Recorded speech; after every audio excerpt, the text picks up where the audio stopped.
Hello, everyone. Welcome back to another episode of the Feeling and Healing podcast. I am your host, Danielle Z, MFT in the making, motivator, and mental health maven. And today I'm so happy to welcome Najib Khan. He is the CEO and founder of Namayou, and he works, in the wellness industry, focusing on and helping people form kind of their or excuse me, achieve their wellness goals, regulate their nervous system, all the amazing things that we need in this world. So thank you so much, Najib, for being on. No, thank you. Thank you, actually, Danielle. It's great to be part of your program, actually. So thank you so much. I love what you're building over here. I've gone through some of your podcast as well, and this interaction of, feeling and healing is exactly where the real transformation begins. So I'm really grateful to be part of this conversation today. Oh, well, thank you so much. I will say, as a mental health professional, if you can't feel it, you can't heal it. So feeling is the first step, towards towards healing. I thought I know, so you can't, if you can't name it, you can't tame it. Like I love a good rhyme, but clearly. But let's get started because I know you work Yeah. with a ton of clients and also you are in Europe. But let's just talk about the importance of diet when it comes to your, general wellness. I think that, I think we consciously know this, but it's like very hard to practice, especially in the States, living in, a very processed world, I say over here. So what advice would you give people if, they're trying to navigate this, highly processed food world that we live in today? It's great that you asked that question about, highly processed food. Actually, I think more and more people needs to understand that the difference between that and what they're really eating these days. Like when we are talking about diet, right? I think it's also, or should I put it this way, that when we talk about the myth diet, you know, so I'm not really talking about one specific plan. I'm talking about the belief system that we have been sold for many, many years, right? And the diet is something like it's just a bad calculation, right? It's a bad accounting in a way, because most diets, they focus on restrictions. If you know, I mean, you go and you talk to, and nothing against them actually, but it just, I have seen, there was one time I remember I took my mom many years ago to a dietitian, and the next thing I know, they have handed out a list of, the things you have to purchase, and you have to purchase from their institute, right? And you have to keep eating. So I remember I used to get lots of boxes every month from them, and that's what mom, tried eating. Nothing really happened. She's very healthy this day, but it brings all those questions, in doubts at that point. So what I personally found out is that most diets, they really focus on restriction. They ignore the biology. They ignore the stress. They ignore the hormones, because you Mm-hmm. have been eating for a very long time at a regular rhythm, or which so. So now if you're going overnight and just telling your body, well, you can't eat this or you can't eat that, your body is going to go, well, hold on, what's really going on over here, right? Mm-hmm. Diets, they ignore your sleep, they ignore your trauma. And then we wonder that why people, they lose weight all of a sudden for 8 weeks, and then they stop, and next thing you know, they're gaining it back in the next 12 weeks, or three times or more.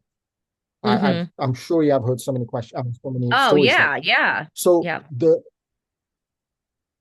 right, so the myth, the diet, it teaches people to fight their hunger instead of understanding it. And I think that's where Mm. the mistake is, of what's the missing gap over there, because it teaches people to count calories, but it's never asking what those calories are actually doing hormonally, right? Mm. A 200 calorie of a donut and a 200 calorie piece of salmon do not really send the same message to your body, right? And then one, the the spikes, the insulin, the other stabilizes you. So your body responds to different chemistry. It's just not the map.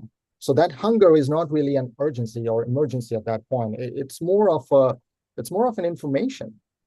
Yeah. So the biggest myth would be, is that transformation requires suffering? Because I'm sure you Mm, have heard a lot of people, when you're going on a diet, 2 weeks, or maybe the third week also, your body starts talking differently to you. You kind of, you sabotage you crush your self-esteems and so on. And then sometimes maybe you're cheating and eating something and you're not really telling your dietitian, right? Because your body is telling you something else. So it's kind of you're having to punish yourself in order to be mhm, healthy. Well, why should we do that? In reality, when you actually align with your biology, cravings calm down. Energy starts to stabilize. You don't really feel like constantly you have to negotiate with the fridge, at 10 p.m. at night, right? mhm, So I think the diet, it doesn't really create a shame cycles. What it should do is, like, the food freedom, it just needs to create more mm, understanding. And when people understand how their body works, they really stop blaming themselves, or they don't even feel mhm. guilty anymore. So I think that's very important to understand. When you say, am I going on diet, what language are you speaking to your body or to yourself? That needs to be very clear. Yeah, and I love that you brought up that like guilt and that shame because there is that there's that emotional component to this like oh like like and that like as you said like kind of depriving your body of things when as I love that you're like no like learn your body's rhythms like know how it processes food because we need food that's our fuel I mean we need to eat we can't just not eat. Exactly, exactly. And what I found out, if people spend, and I was just having a talk with someone yesterday about the same kind of a similar topic, that when you start uh, to listen to your body, when you start understanding and looking at your patterns, right, it tells you a Mhm. lot.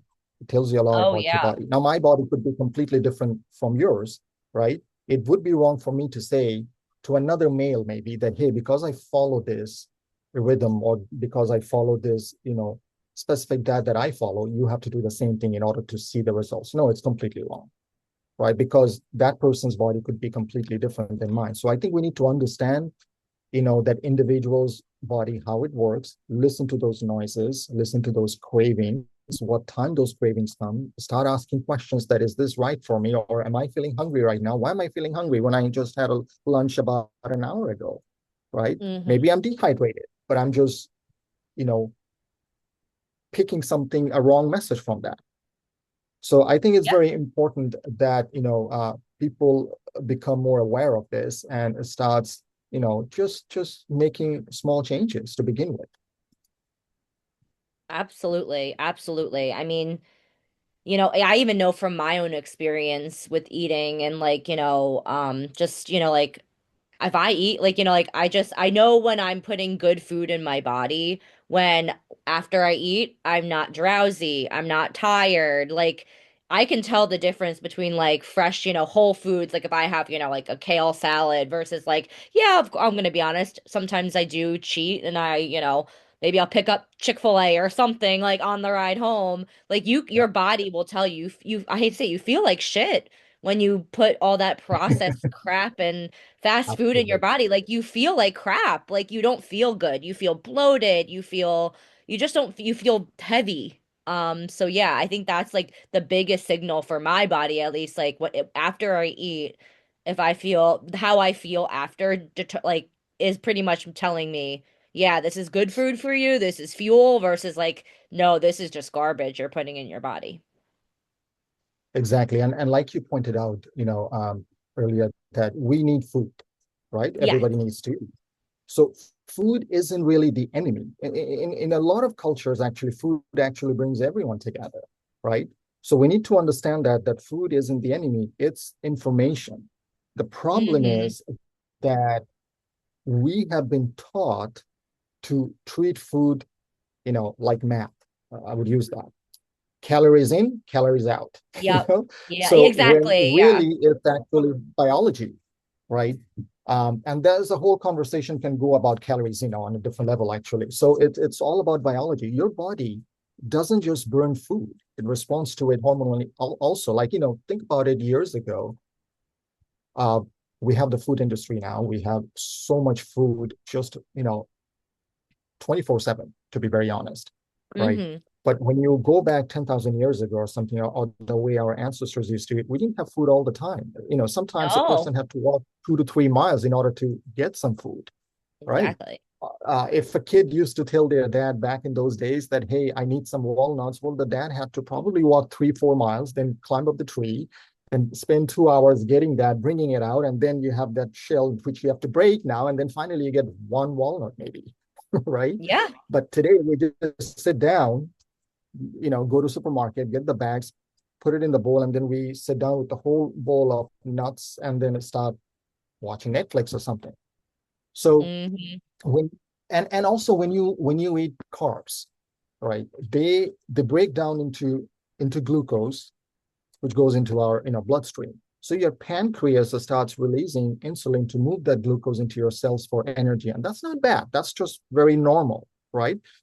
Because a lot of people are talking about insulin and everything. So insulin isn't really Mm. the bad or the villain in this case. It's doing its job like it's supposed to. But the issue is that when we are constantly eating those refined carbs and sugar, Mm. especially under stress, which we all are Yeah. talking about these days, right? Then that insulin stays elevated. Then your energy starts to crash. Your cravings spike up, and people think that, hey, they're lacking discipline. No, they're not, and it's not really their fault. It's just that their blood sugar is on a roller coaster, right? Yeah. So that ancestral rhythm, it really matters, because if you're eating late at night, under some bright lights or something like that, you're stressed, you're scrolling over your phone, your body processes that meal differently than Oh, yeah. if you're very relaxed, right? Mm-hmm. And you're eating during your normal hours of daylight, and actually you're present when you're actually eating the food. You're getting the aroma, the flavors, you're chewing, Mm-hmm. you're fully present. Then your biological beings, it's understanding. We're not working Yeah. like an autopilot or machine at that point.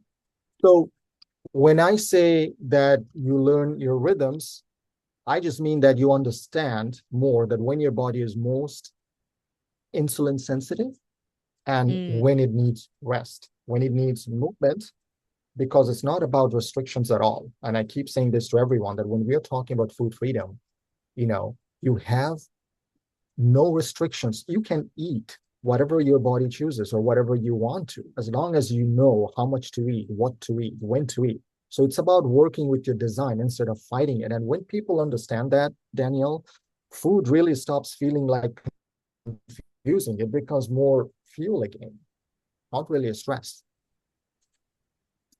Yeah, no, I mean, I love that you also too because like we live in a very overstimulated world, and I know you do a lot of work with your clients on like regulating their nervous system and getting to them to that present place. And like I love that too. Like eating, I love to eat. Like I will say, Najib, I'm one of those people.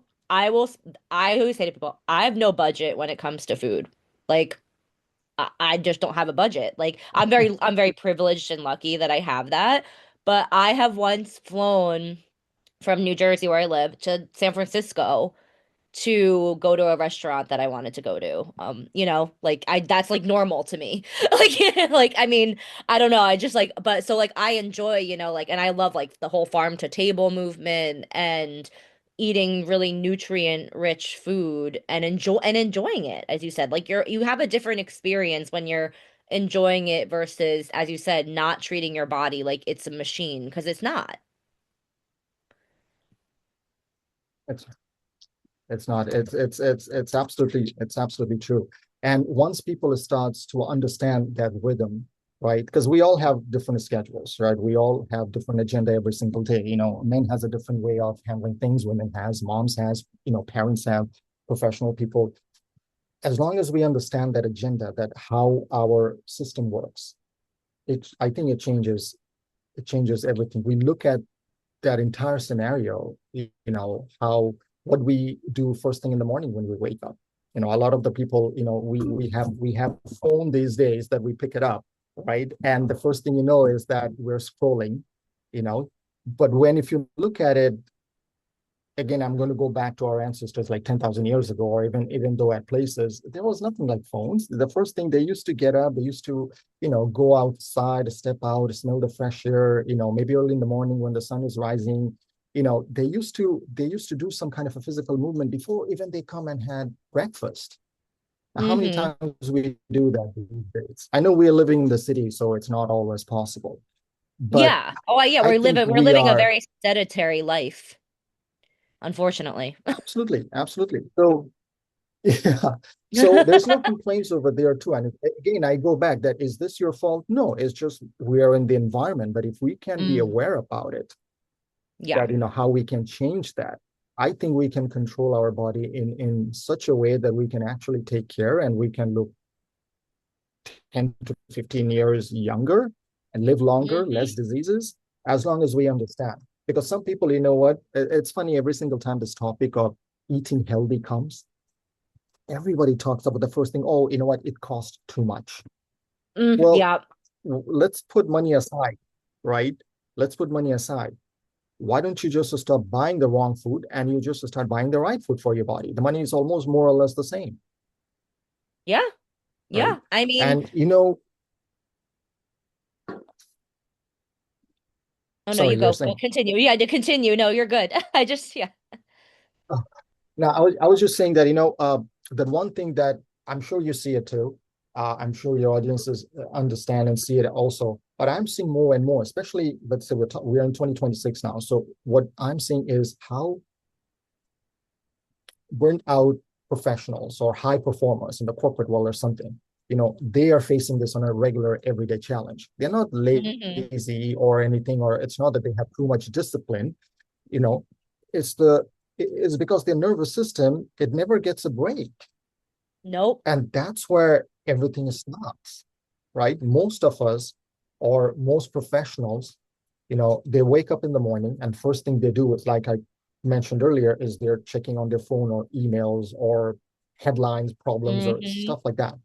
And before your feet is actually even hit the floor, your brain starts thinking, it's like as if it's under threat with all those news and negative information or something. Your cortisol starts rising, your heart rate starts increasing, and then we call that, hey, I'm being productive.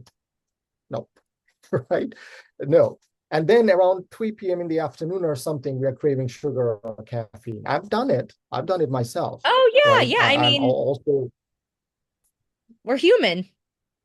we're human, right? Yeah. We're It's human. nothing Like, wrong. There's yeah, there's nothing nothing wrong. wrong with it, but to your point, when that becomes your pattern, you know, you Yeah, have to know, like, be like, exactly. okay, like I'm having this sugar craving now, like why? Like, you know what I mean? And because you're right, like you can, t or like I'm craving caffeine. Like I know we talk about sugar, and those are two.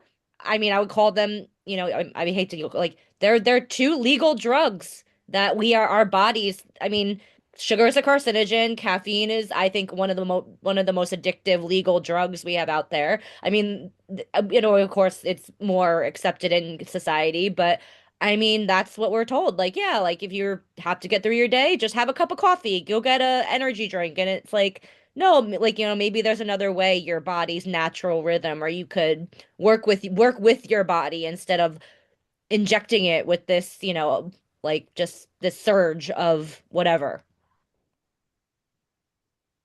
Absolutely, absolutely. And exactly that's the thing, that it all depends on individuals to know that what's good for me. I mean, if you want to have 2 cups Hmm. of coffee, by all means, go for it, right? Yeah.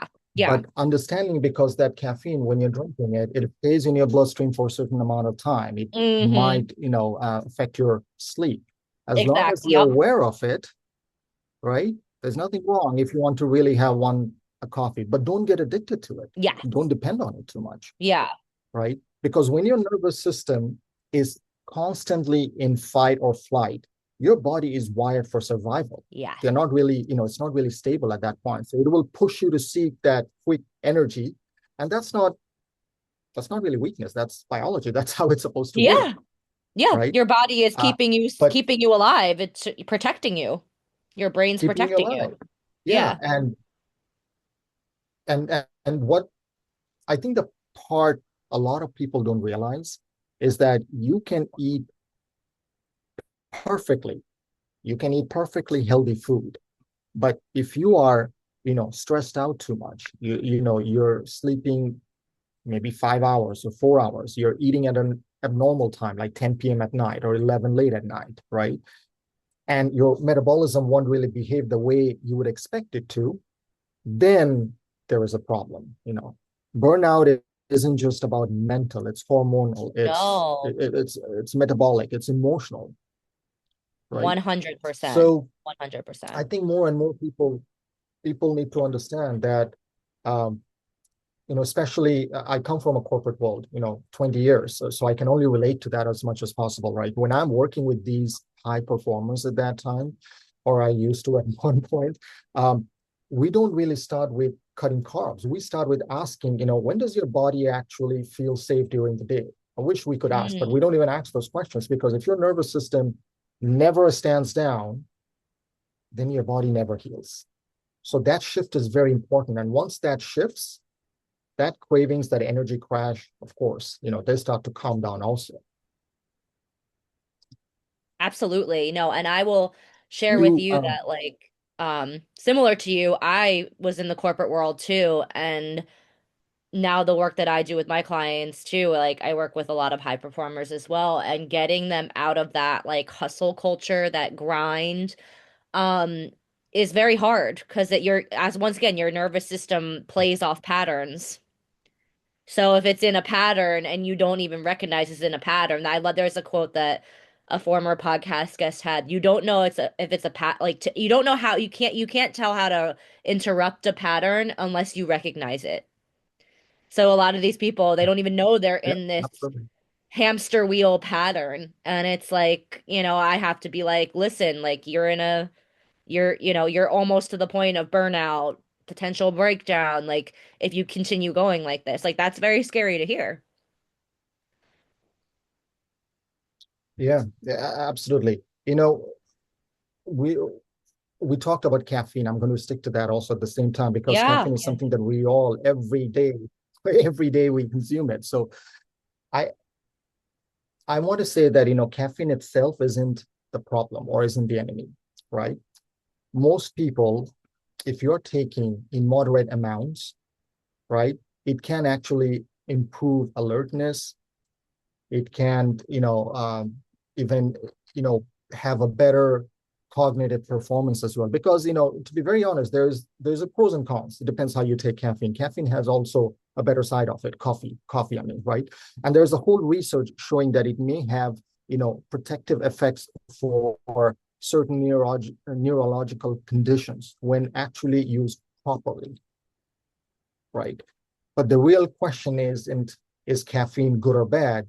It's why are you using it, right? If Mm, somebody enjoys a morning coffee after a well good night sleep, with a stable, blood sugar and low stress, that's very different from someone drinking 3 coffees before noon just to feel normal, yeah. No, and then also right? too, So like to your I, point, I like, think, oops, sorry. Go ahead. no, go ahead, please go ahead. Oh, no, to your point, like as you said, if you're drinking coffee to talk about your why, right? I will say yesterday I did not sleep well, and if I did the typical, I Mhm. kept on drinking coffee, and like more probably later than I probably should have. I mean, I only had like 3 cups, but I like only have like two, and I stopped drinking caffeine by like maybe like 10 o'clock because I get up pretty early. So I've learned my body's rhythm. Like if I have caffeine after 10 a.m., probably not great for my night sleep the next night. But I pushed myself Mhm. last night and and honestly, Najib, no matter even though the extra cup of coffee didn't even help because I was just that tired.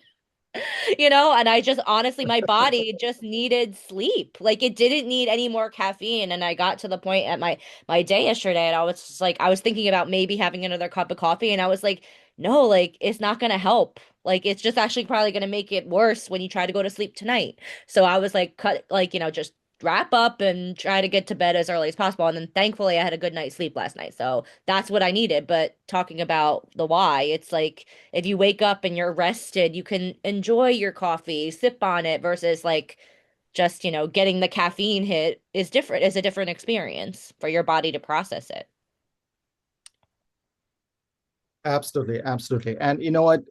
If you are, I mean, there's again, if you're taking useful small dosage of caffeine or something, it's great. But if your nervous system is already overstimulated, then caffeine becomes like pressing the accelerator when the engine is already overheating, right? So I think, caffeine should enhance your energy. It shouldn't replace it. And if you feel like that you can't function without it, then I think there is a lot of data right over there. Information is right there for you to learn from it. That why are you depending on it? Because that's your body saying that something deeper needs attention. Maybe it's sleep, maybe it's a Hmm. stress, maybe it's blood sugar stability. So, you know, uh, the right question to ask is, the amount of caffeine, how much is good for me, and only you can decide. Nobody can tell you. Nobody can Hmm. tell you. And in my one thing I can share, Danielle, that in my journey, I have been mostly in the health and wellness for the last 5 years. Before that, I used to eat or drink whatever I used to feel like. I got more aware about it, about my health and body in the last 5 years. And what really surprised me in my journey was realizing that it wasn't about willpower at all, right? You Mm. know how some people sometimes say that, what, oh, I'm not taking this for the next 2 months or something. That's willpower because you're Yeah. stopping yourself. But all of a Mm. sudden, let's say if a loved one brings some kind of, that cake or something in front of you and say that, I made it with so much love and caring, please have a bite or something like that. That willpower may start shaking because you might say, well, maybe one bite is not that bad. You Yeah. know what I mean? So willpower, I think it doesn't last long, and once you understand, or at least about me, once I understood how insulin works in my body, everything started changing at that point. And most people are really fighting biology without even realizing it. Yeah, no, I mean, I love that too. You said, your body has a natural rhythm, and also too, don't compare. I think that's another thing Yeah, too, when we talked about people, we're all different. Our bodies are made up, we all have different rhythms. And I love also too that you brought up, while we were on the subject of caffeine, I didn't want to get too far, sleep as well. Because when it comes to mental health, my psychiatric nurse told me this. There are two things, and it's not surprising. If something is off in your mental health, there are two things, two signs that your body will tell you. And it's normally in sleep disruption or eating disruption. And I don't think that's a coincidence because that's your body telling you, hey, something's wrong. absolutely. Let me ask you a question. Yeah. How many hours of sleep do you think is good for you? For me personally. So I Yeah, know like we're told, right? That's another thing. Like we're told 8 hours, 8 hours. For my body, I have found the right for like this is just me. I think the right amount of sleep is about 6 hours per night. I know that's not what experts say, but for my body specifically, if I get a good like six yeah, hours, I feel rested, I feel good. Like that's a good night's sleep for me. yeah. And you know what? I personally think almost similar because I don't go into this 8 hours, that Yeah. exactly you have to sleep. I mean, if you can sleep 8 hours, that's great. You're getting, Yeah, if your body needs it, more yeah, don't, energy yeah, level. Your sleep. body needs it. Your body needs it. There has been time when I slept for 10 hours in a row. And I have one thing that when I sleep for too long, I start getting a headache, right? Mm, So my body knows that way that, I can't sleep for that many hours. But I am very happy sleeping. Like I sleep about 6 to 7 hours, and I'm very hmm. happy. When I wake up, I'm fully energized and everything.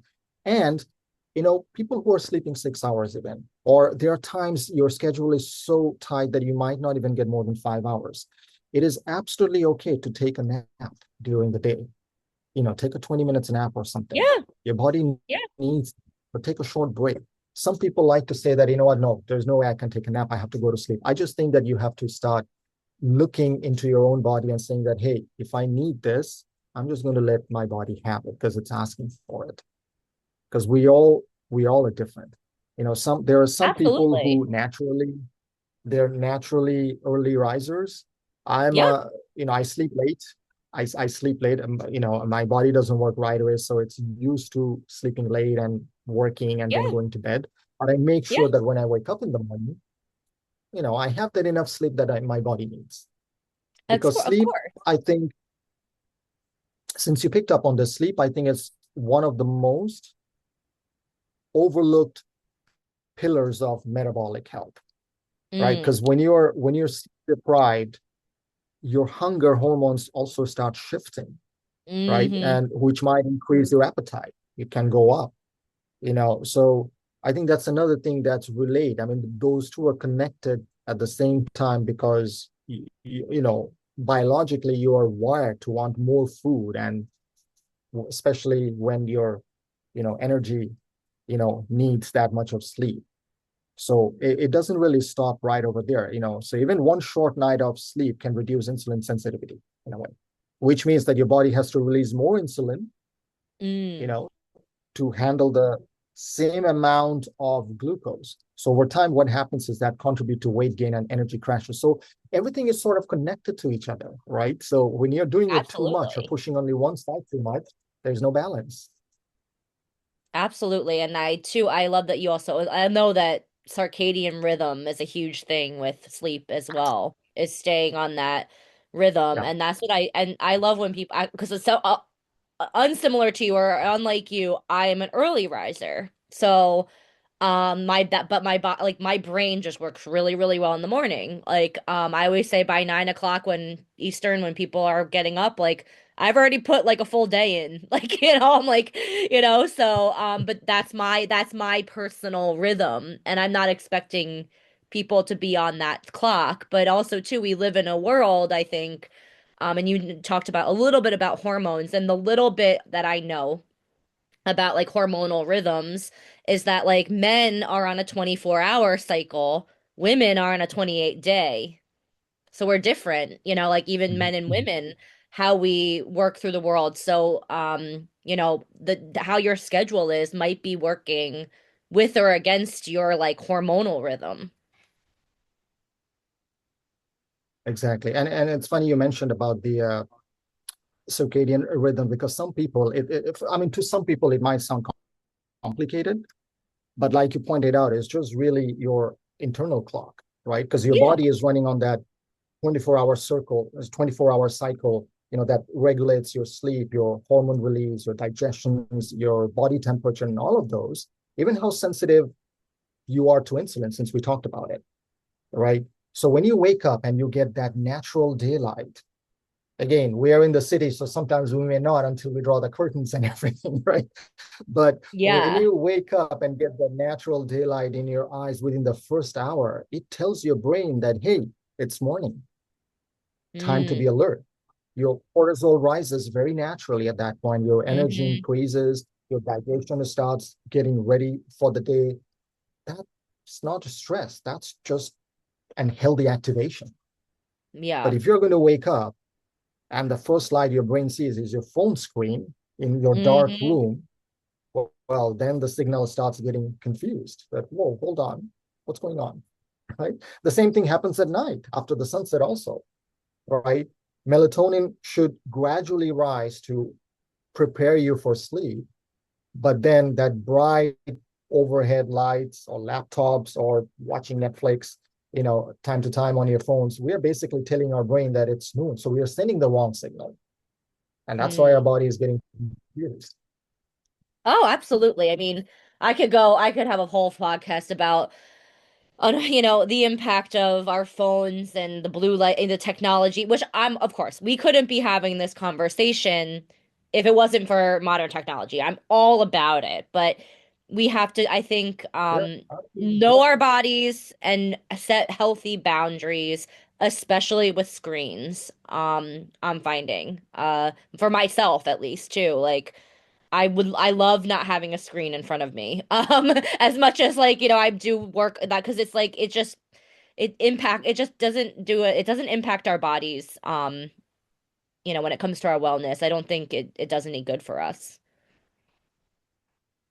No, and like you pointed out about the men and women that I think it's a great point that you brought because there are differences, right? They're not really dramatic in the way the social media sometimes makes them sound, but there are differences. Men and women both operate Yeah. on on the circadian rhythms that we talked about, but women's sleep can be more, uh, I would say, it can be more hormonally influenced across different life stages. Like, for example, I was talking to this person the other day, a couple of weeks ago, and she reached out because she was going with some, um, perimenopause sessions and everything. So we're Hmm. talking about.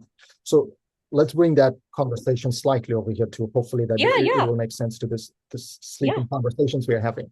So during certain phases of the menstrual cycle for women, especially, the body temperature, it rises slightly and progesterone, starts fluctuating at that point. Hmm. That can also make falling or staying asleep harder for some women because during perimenopause and menopause, declining that estrogen can really affect your melatonin production, and it can also increase the nighttime awakenings or even those hot flashes. Versus, men, they don't experience those monthly hormonal shifts, so their sleep actually tends to be more stable hormonally, Mm, right? Because our yeah. bodies are completely different. However, men are more likely to have issues like, especially, if they're carrying excess weight around the neck or abdomen, they're having more Mm, issues on that point. So the bigger issue isn't really about gender we are talking about. That's what I wanted to add. It's more about the modern lifestyle. Going back mm, to, again, the late night screens, the hmm. stress, the caffeine, the alcohol, the Yes. Oh, yes, inconsistent yes. schedule, those Yep. affect everyone. So Yep. biology in this case, it kind of, if you can visualize it, I don't know if I'm going to say it right, but I hope it can make sense. Biology kind of loads the gun, but lifestyle kind of pulls the trigger, if that makes sense, Yeah. No, I right? know, absolutely. No, that makes a lot of sense. Yeah. Yeah. Yeah, so And I hormones can think, influence sleep, but habits yeah, amplify or calm that influence. yes. Yes. And then I will share too, I think, going back to the screens and technology, we just live in such an we're overstimulated all the time. So we're in jobs that want us to keep hustling and keep us in survival mode. And then we're using phones and on computers that keep dinging and our nervous systems keep getting, activated. So it's like, when do we get a break? You know? Absolutely, yeah. And again, it's not our fault, or it's not anybody's fault. No, It's no, how the yeah. world is moving, right? Yeah. So it's just, if we can be a little bit more aware, there's Yes. nothing wrong with using this technology. I mean, No, no. we are living the AI era right now, but Yep. it's understanding that how we can use those, that our body can benefit from it instead of, using it against it. Exactly. It's like I see the metaphor, I guess, is like fighting a rip current. Like I hate to say it, like this is like the food industry, everything like to change everything would for you're one person, but if you kind of move with the current instead of fighting against it and also with your move with the current of your body, you'll be able to, flow into it instead of like fighting it. That's so true. And you know what? Because you mentioned food industry, let me add this. Yeah, yeah, Um, go for it. Yeah. Hopefully your audience can relate to it. Now, it's quite obvious that the food industry has been, they spend a lot. They spend billions and trillions of dollars, with the promotions and marketing very well. Hmm. So there is no way you can break free from that, right? No, Because no, no, it's no. so intelligently done. But you know what you can do? If you stop buying their food, Yes. right, certain product, and then that can change the food industry, saying that, and if you start buying the good food, then Mm-hmm. the same food industry is going to see that, well, hold on, people are not buying this product, but they are buying the healthy ones. And I can bet you at that point, their marketing will change and start Oh pushing it yeah. more towards the good food, right? Yeah. So I think we as globally we can actually make that work. But then again, it's just not you or me waking up from it. If everybody does it together around the world, I think we can also send that message to the same food industry saying that, hey, I'm not interested in certain food because it's Yeah. damaging my body. I want to go with this. And they will be happy to promote that because, I mean, they're there for profit, right? Absolutely. Do you know, that brings me to the like, do you know the story of Chipotle? I don't know if like it's No, an can you tell me American. that? I know you haven't been in the States in a while. So obviously you know Chipotle, the Mexican Yeah, yeah, so I forgive me, I forget like she's a big blogger or like and she's really big in the food industry with like real food and exposing kind of like people that or not exposing, but just like, making sure people check labels and authentic and like kind of ethical marketing around food. I forget her name. My friend was telling me about her over the summer that she kind of went in Chipotle because they were marketing like, oh, real food and all this stuff and we're, using real ingredients and she's like, no, you're not. And I guess like they actually redid their whole marketing strategy. I don't know if you like I think you have Chipotle, right, in London? yeah. Okay. Mhm. I don't know if you noticed, but on all Yeah, their yeah, we do, yeah. we do, we do. Yeah, On all their bags and like everything, like of course I think their slogan is something about being real or something like that, like something about being real. And then they have all their ingredients listed on all like their bags and their packaging. And that was one person, like a food blog. I think I forget her name, but she's pretty well known. I'm sure I'm losing her. She's lost in my mind, but that's the power, as you mentioned, you have of like a consumer. Stop buying the food because if you don't buy the food anymore, they're not going to have a profit. They're not going to have the money to spend on the marketing to have to persuade you to buy that. absolutely. And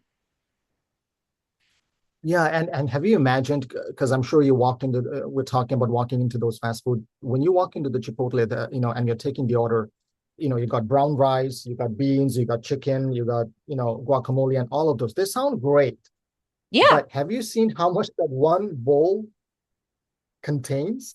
Oh, And yeah, it's a sometimes huge you portion. kind of think Yeah, that, the hey, can portion I is have a huge. double of that? The proportion is so huge, so they are actually pushing you maybe close to 1,000 to 1,200 calories itself with a Exactly. huge Just carb load, one bowl. right? So just, just one bowl. Yes, exactly. So that proportion, the portion size really matters. I mean, what I have found in the difference between North America, when I say North America, mainly US and the Hmm. European side, that and I think you and I had this conversation once in the past that, I found the proportion over there is, because it costs less, they give you a lot more, right? Mm. Versus in the European side, where I found the portions outside are small, but they're expensive. But at the same time, I have seen people in the European side are much more fashionable and everything compared to how they dress up and how they, keep up. I mean, of course, the food issue is there around the world. But when I'm comparing those, there's a huge difference, right? Interesting. So portion size matters, ingredients Mm. matter, cooking oils matter, sauces matter, what's going Oh, into your yes. body, right?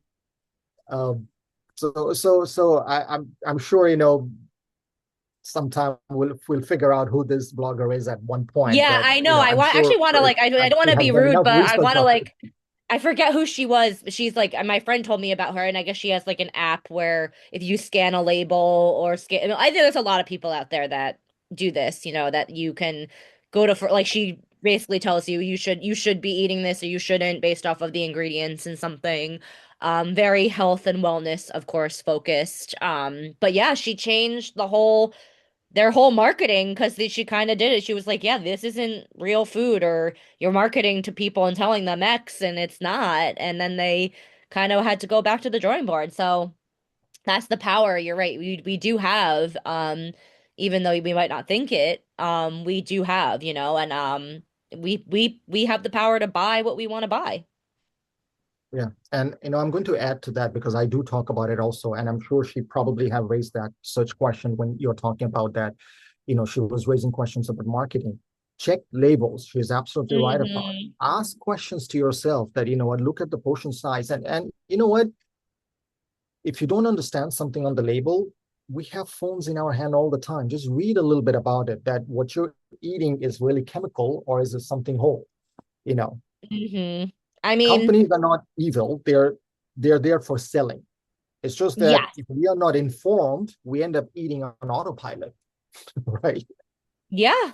Yeah, and I mean, yeah, if you're just focusing on what people are telling you and not, being your own kind of, I'm not saying, be like a researcher, but like look a little deeper. And so that's what I was sharing with you prior to this call getting on. Like I am a like just very aware of like looking at labels because even everything is marketing, right? Like low fat or no sugar, like it might say that on the front. But then, when you look at the label, like, you know what I mean? Like you have to look. You have to, as you said, like I always and I'm sure you tell your clients this as well. I know from also the beauty industry, isn't it normally that the first ingredient is normally like what's the most in it? Am The I correct highest. in Yeah. saying the highest? Yes. Yeah, and I Uh-huh. know that from the beauty industry too, because just like as a woman, like using a bunch of stuff like it because if it says water as the first ingredient, I'm like, well, that means that this isn't probably isn't a great product because it's being watered down, But yeah, I figured it was the same for food. It's funny you mentioned about the beauty industry because that day I was watching something and it started making me think that, the nail polishes that, a lot of women use, there's no ingredient in the back of the bottle. So you No, have no clue no, what you're yeah, using, no, no. Yeah, right? there's no ingredient list on, and that's a like, I mean, and even nail polish remover. I mean, Yeah. that stuff is like breathing that in. Like I always say, my mom used to always say, like when you go to the nail salon, like people they're wearing masks. Like it's like, why aren't I like you're That, yeah. you're Because exposed to me. I'm like, why aren't I wearing a mask? Like because it's like, I mean, I get there around that for a lot during the day, but still, the concept of it, it's like you're protecting yourself from toxins and chemicals. Why aren't I yeah, doing what that? about me? Exactly. And yeah, it started making me think at the same time that, what, we are using those nail polishes, the women who are putting them on. Some men do too. But then you're mixing your food, you're eating with your hands sometimes and everything. Those chemicals, especially because there is no label, you have no Oh clue yeah, yeah. We how it's don't know. damaging you. We don't We don't know. know. I mean, We don't we know. don't know. I mean, So I think, yeah. no, go on, sorry. Oh no, I actually too, I think you would find this interesting. I was last week I was, I think Giada, I forget her last name. She's that big Food Network chef. She's Italian. Giada, what's a De Laurentiis, I think her name is. Giada. Yeah, De Laurentiis. She's like an Italian chef. She was talking Yeah. about pasta. And I guess she just said Mhm. she's creating like a pasta brand and she's making it specifically in Italy. Well, obviously, because that's like where the best, I mean, obviously Italy, but she's like, I don't want to work with an American manufacturer because the pasta molds that they make in America are made out of, guess what? Plastic. In Italy, they're Yeah. made out of metal. So I'm not saying one is better, like, but like if you think about it, something hot that's being molded, pasta, with plastic it's microplastics are being put in the pasta. She's like, that's why I would rather work with the Italian ones because it's metal, it's health, it's better for you. Because she's like, I don't know what, I don't want to work. I don't want my pasta to be, impacted by the plastic mold. And I was like, that we don't think about. That's not on the label. We don't think We about don't. that. That's so true. That's Like so we don't true. think like Yeah. where's this mold coming and I'll be honest with you, in a pinch, like even they talk about the cure in America, the Keurig cups, like those little you're putting hot water through a plastic like cylinder. Do you and like that you're putting plastic. I mean, I know there's probably I don't even know how many pounds of plastic are in our bodies, but that's very alarming because plastic is not good for our bodies. Yeah, no, that's so true. And when we are talking about these food or restaurants, serving these pastas or so outside, I always encourage people that, what, There's no point of blaming the restaurants, what they're No, putting no, no, into their no. paper. There's nothing like that. What people should do, or what I encourage people, is just read that nutrition information. Check your labels at the grocery stores when you're going and buying. Pick up any Mm, items from your pantries and start reading those labels. Understand your portion sizes and ask just Absolutely. simple one question, that how will this likely affect my energy in 2 hours? Yep.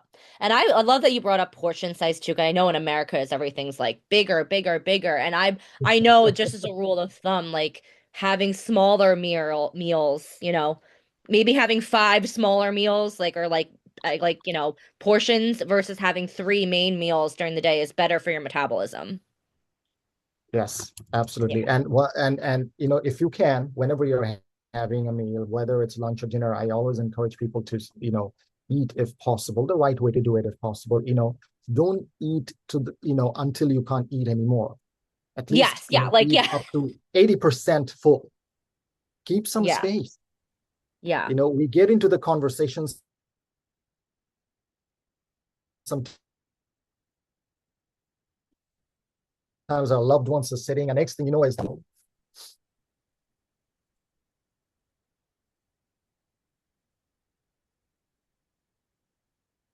Yep, I stay. think I Yep. lost you Did I for a lose you? moment. You're still There, I think we, yeah, sorry, apologies, everybody, a little technical difficulties. But yeah, no, oh yeah, absolutely. Like more, like I get it, dopamine, and we want more, more, and more. But especially with food, it's like, like yeah, like know your body, going full circle, listening to your body. Don't push yourself to have that extra, I don't know, for a couple French fries. You're like, what is that? And also too, your stomach expands so that, you can train your stomach to, you know, for different your body as well. So that's another your some everything's a muscle in your body, your brain, your stomach. It's amazing what we could do if we get to know our so. bodies. And you know what? This is Yeah. actually rooted in our traditional culture, that, eating until you're about 80% full instead of Mm, 100%. Because most of us, yes. we don't really stop when we're satisfied. We stop when we're stuffed and we can't take anymore. And that there is a Yes. difference, right? Because it takes about like 15 to 20 minutes for your brain to register that signal from your stomach. So if you're eating quickly, you're not even chewing as many times. Some say that you got to chew at least like 32 times or something your food. So when you're eating really fast and quickly, you're distracted, you're stressed out, you can easily Hmm. overshoot before your body actually has time to say, okay, we are good, Yep. right? So when you aim for that 80%, you're basically leaving a little margin. So you Mm, feel more nourished, energized, instead of heavy and sleepy after every meal. So these are the little things that we all can think about together, that, how we can make, or how we can take those baby steps to improve our health. And if we all start absolutely. about it, that I shouldn't eat that much, because that's usually 100%, or that's usually 110%. Nobody says that I'm full 80%. They're just, so it's the language you use. If you start changing that language, our body is listening all the time, right? Our body is Yes. listening Oh all. yeah. So it's Yeah. not It's really always, about restrictions. It's about that rhythm, like you mentioned earlier, yeah. all that awareness. Yeah, absolutely. Well, Najib, I could talk to you all day about this kind of stuff. We're very Yes. aligned in it. And for anybody, I know you're on Instagram. You also like you're a TEDx speaker. You're a big deal. And your website is namayou.com. So if anybody is looking to work with Najib on their wellness journey, please reach out to him. I know you're on Facebook, you're on Instagram as well, correct? Yes, you all can find me. I can share you with the social link, and you can feel free to share Yeah, with I'll put everyone. them You in the can show find me notes. on Instagram, LinkedIn. I'm always reachable, and I do want to give something to your audience. Actually, if this conversation Oh, really resonated with those people, about it and feel about this food and how the food industry is working and how we can improve our health a little bit, I've created something. It's called the Ancestral Wellness Guide. It's a return to very rhythm, I cool. call it. It's not a diet plan. It's not a rule book.